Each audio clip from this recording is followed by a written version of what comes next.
RK గెలుస్తుంది. ఆయన చేసిన పనులే ఆయన గెలిపిస్తారు. ఆయన చేసిన పనులే ఆయన గెలిపిస్తారు. లోకేష్ అంటే మనం ఎంతవరకు గ్యారెంటీ చెప్తాం, ఎందుకంటే ఆయన చేస్తున్నాడు పనులు. ఆర్కే ఆయనే గెలుస్తాడు. సరే ఎవరి అభిప్రాయం వాళ్ళది. ఇప్పుడు మంగళగిరిలో రోడ్లు వేసాడు, విలేజ్లో రోడ్లు వేసాడు. ఎక్కడ ఎవరికి అవసరాలు చూస్తున్నాడు. ఆయన చేతనంతవరకు చేస్తున్నాడు. నా అభిప్రాయం అయితే ఆయనే గెలుస్తాడు. ఏం పోయినసారి కంటే తగ్గడు. నియోజకవర్గం నుండి ఎవరు గెలుస్తారు అనుకుంటున్నారు? ఆర్కే గారే గెలుస్తారు.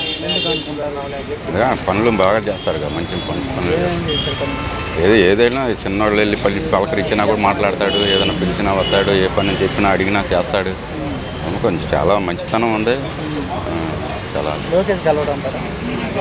ఇప్పుడు మూమెంట్ ఏమో మరి ఆయన 2 సార్లు గెలిచి ఉన్నాడు కదా ఆర్కే గారు. మరి ఆయనకి ఈసారి సీట్ ఇస్తారో మరి ఒకవేళ ఇంకా వేరే వాళ్ళకి ఇస్తారో. అప్పుడైనా వైసీపీ లాగిద్ది. అది నేను చెప్పకూడదు, అర్థమైంది. వ్యాపారం చేసుకున్నాము అది ఇదని మనం మాట్లాడకూడదు. అది అసలు నేను అది చెప్పనీకి ఎవరు అనేది. ఇప్పుడు రేపు జనం నిర్ణయిస్తారు, అది మనం నిర్ణయిస్తాం కాదు. జనం అనేది నిర్ణయిస్తారు. ఇప్పుడు నువ్వు గెలుస్తావు, నేను గెలుస్తాను, మనం చేస్తే ఏం గెలవరుగా వాళ్ళు. అది నా అభిప్రాయం. ఇప్పుడు ఇక్కడ 2 అభ్యర్థులు ఉన్నారు. ఒకటి వైసీపీ నుంచి ఆల్ రామకృష్ణారెడ్డి, టీడీపీ నుంచి లోకేష్. ఎవరు గెలుస్తారు అనుకుంటున్నారు? అది జనం నిర్ణయిస్తారు, మనం నిర్ణయిస్తాం కదా. మనం చేస్తే గెలవరుగా. అది మంగళగిరి అభివృద్ధి చెందిందంటారా? అది జనానికి తెలుసు. ఇప్పుడు అభివృద్ధి చెందిందో చెందలేదో జనానికి తెలుసు, మనం చెప్పకూడదు. అది 2024లో మంగళగిరిలో ఎవరు గెలుస్తారు?